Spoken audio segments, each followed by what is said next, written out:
Hello everyone, my name is BPerry and I want to wish you all a happy holidays and a happy new year to everyone who's watching this. On today's episode 28 of BPerryFilms podcast, I'll be answering some questions that are commonly asked when it comes to signing up for courses. I'll be identifying who is it for, opportunities, pricing models, business structure, and more.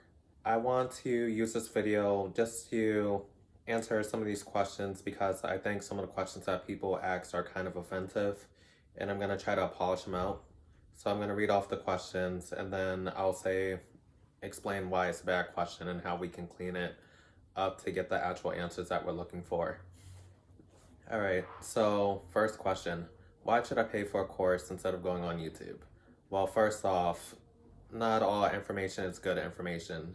And also, when you're getting free information, people leave out a lot of information or they're probably not an expert in the field. When you're talking about YouTube, you rather have someone who is skilled in a certain area, has went to school, has had experience. It's like comparing someone who is a tax accountant doing your taxes versus someone who did it on YouTube.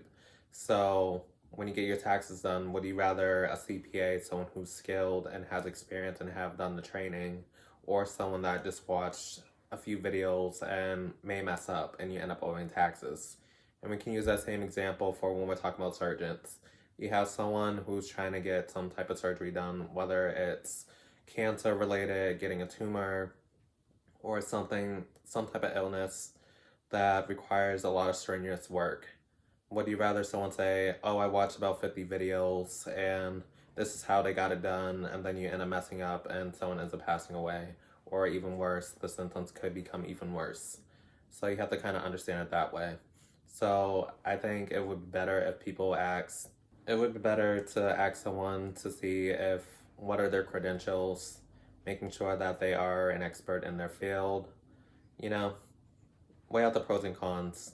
Like I said, free information, just be aware that there could be some cons and a lot of things being left out, and they may not be as experienced. Not saying that people who are skilled don't give out free information, but you have to be realistic with yourself, making sure that they do have the credentials. Like, see behind me, I have my certificates and achievements right behind me showing that I have a master's degree and all these different skills in certain areas.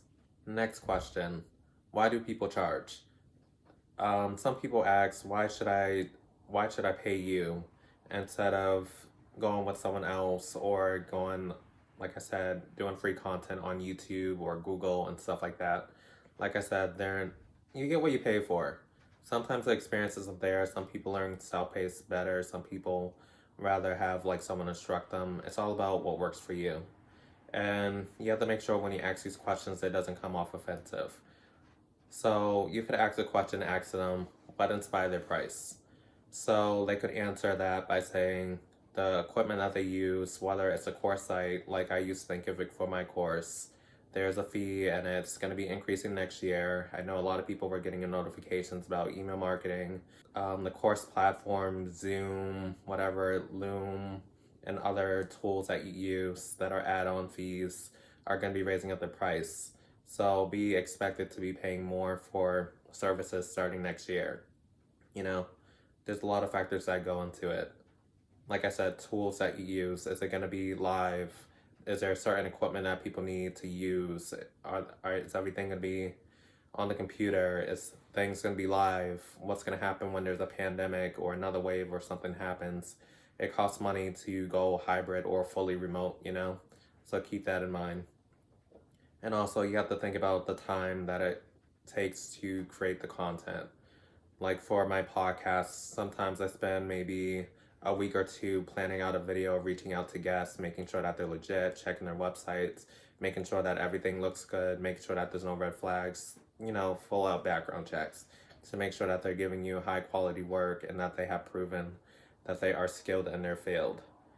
And sometimes you have to be willing to go through that process. If you just whip up a video because you feel like making a video and you haven't done enough research, you're giving people wrong information and it could have a negative impact on them, especially on the people that are watching or subscribe to your channel.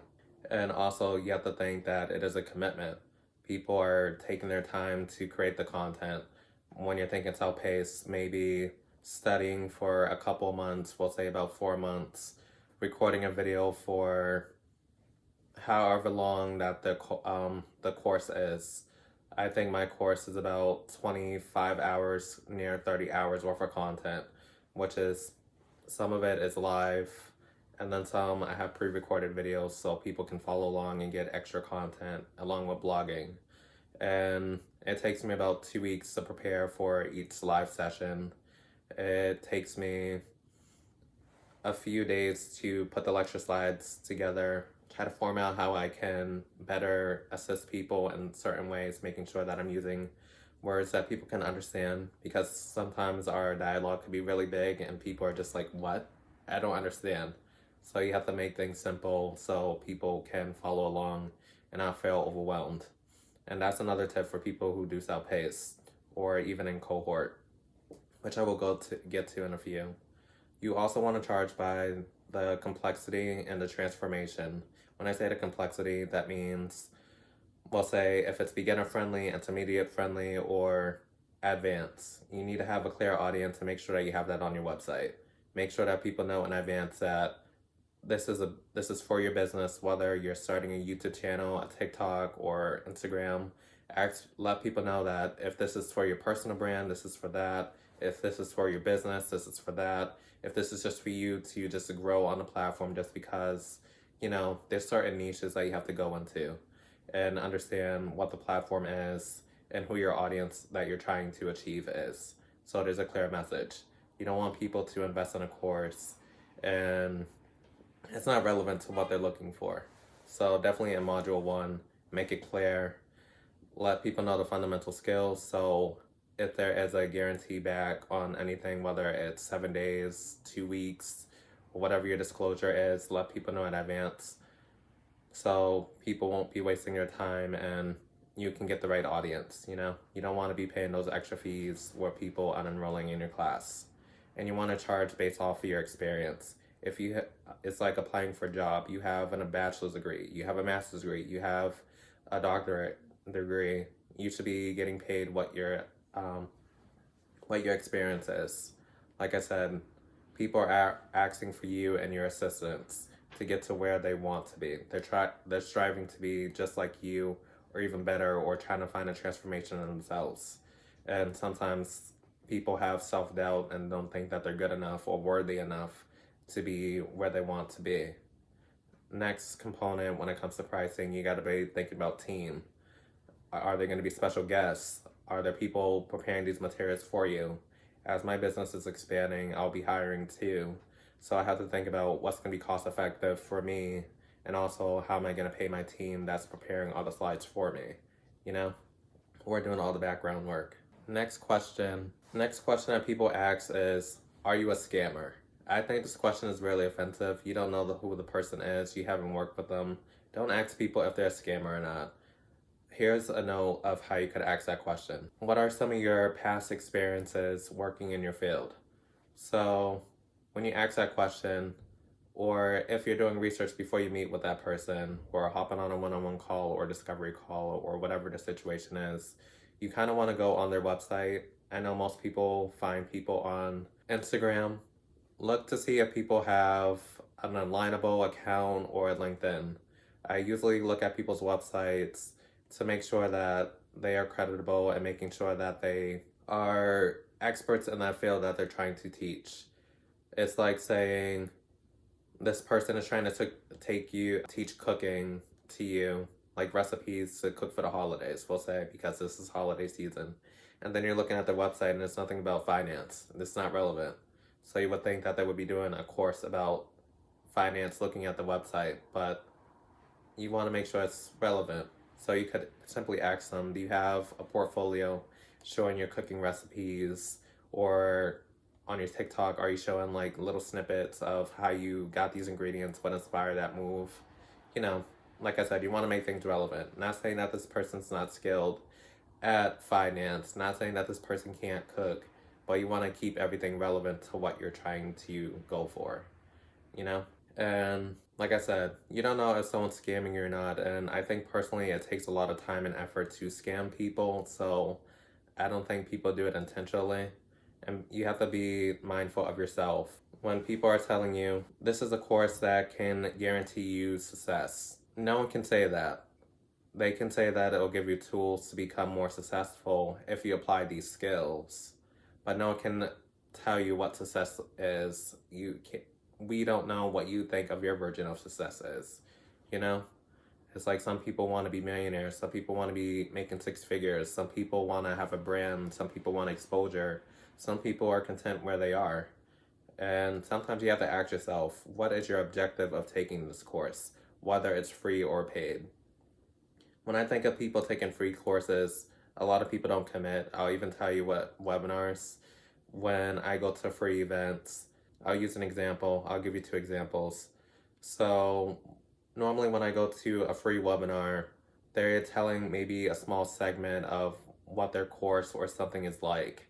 And then last 10 or 15 minutes towards the end, they whip out a package deal, whether it's coaching or a course, and they start talking about, if you join now, you can get this for $1,000 off on a course that costs $20,000. And you're just thinking, who are they talking to? Who's their audience? It's not appealing to me. Would you call that a scam? No, not per se, but I would say that person is going for a certain audience. Maybe they have a lot of information in the course. Maybe they don't. You just don't know. But maybe they're targeting people who are making at least $250,000. But maybe they should make a disclaimer, letting people know in advance that I'm offering a high ticket price, you know? And people need to be mindful of who they are talking to when they're getting these rooms. Sometimes I question, why do people charge thousands of dollars just for one coaching session when you can get a VIP day, someone who audits through your website and all the problems you have and does a one-on-one with you for 4 to 8 hours, and they're giving you all these notes and all these tools that you can apply to make your business better. I think that's more of an investment than a regular coaching session that's just 1 hour. So just keep that in mind. And then I'll even say for myself, when I hosted a free webinar,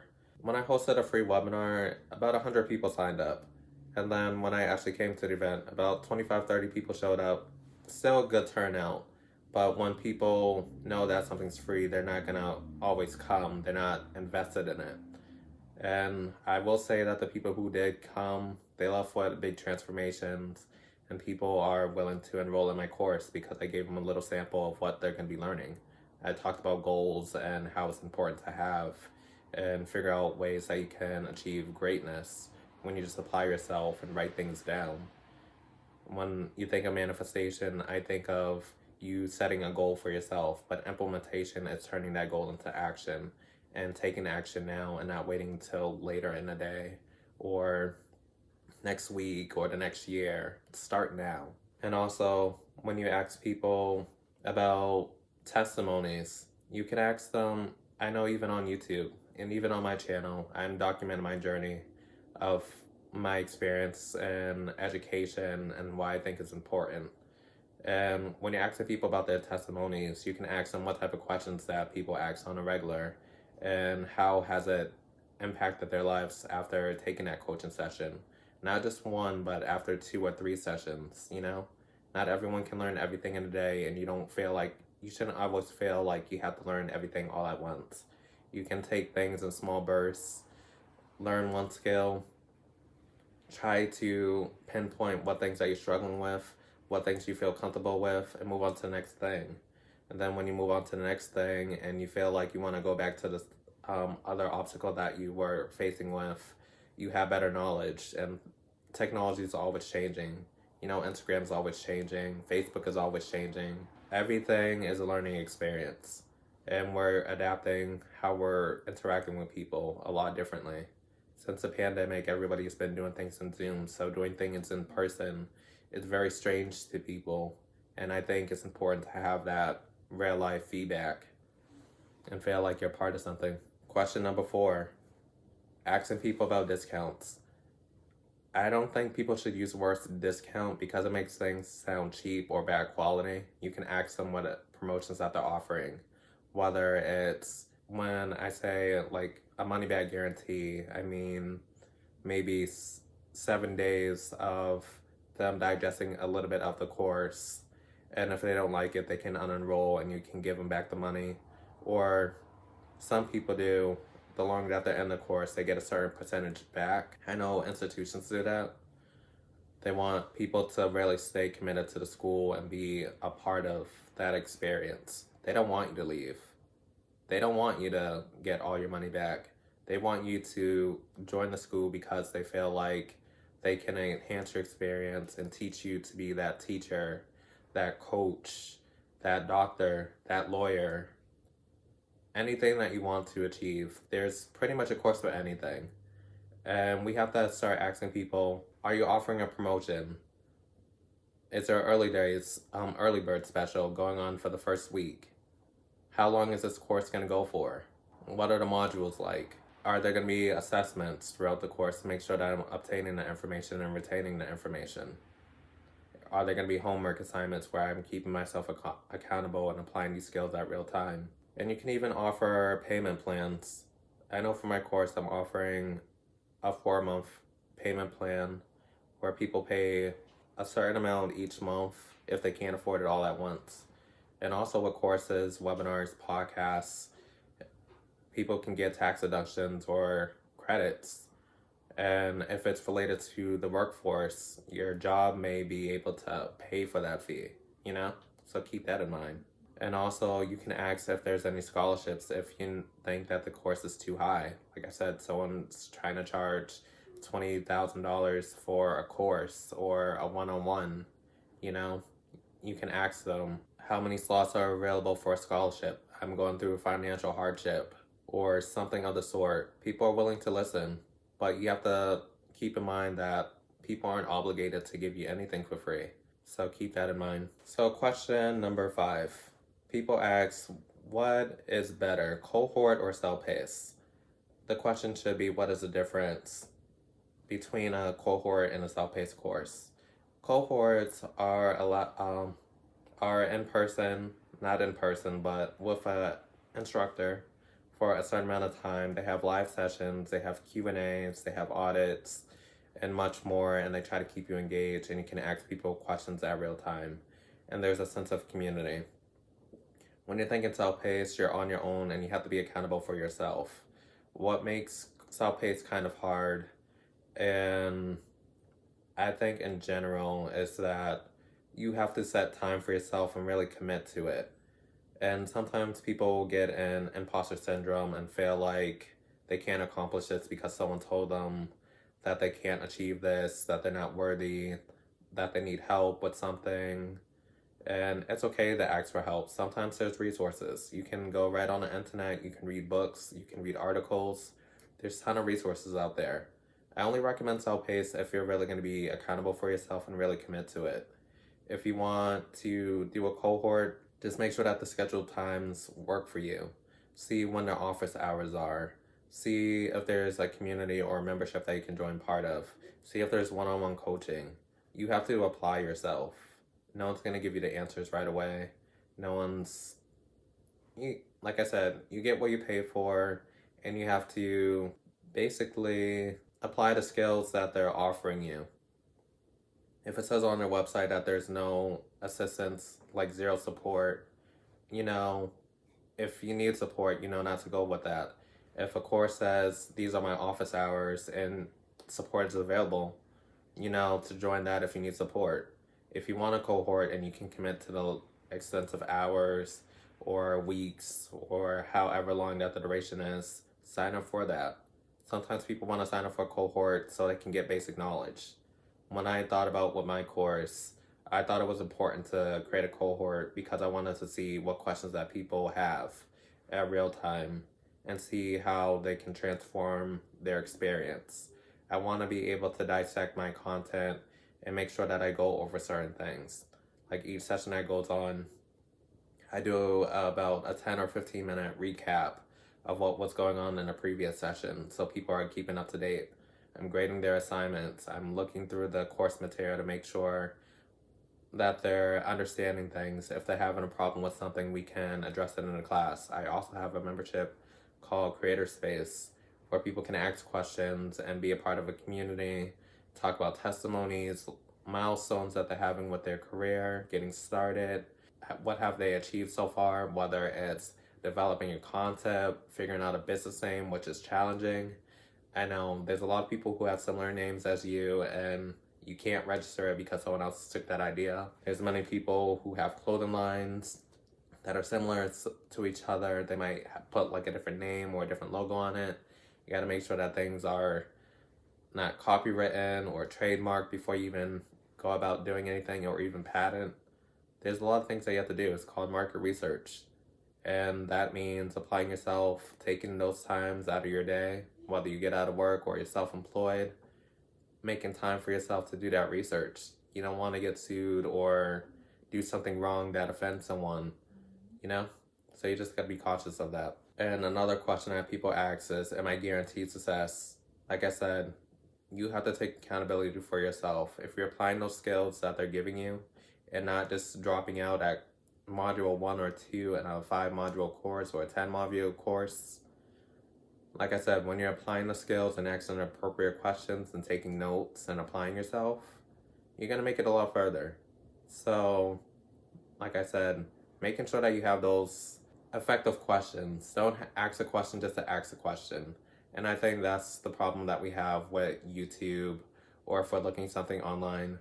But if we're asking detailed questions and dissecting the question that we're asking for and paying attention to what other people are saying, by listening and providing feedback and reacting, we can get a little bit further. A lot of people ask, how do I start on YouTube? The simple thing is get a camera, whether it's your phone or a digital camera, press record, make a video, upload it online, create a description, thumbnail, simple as that.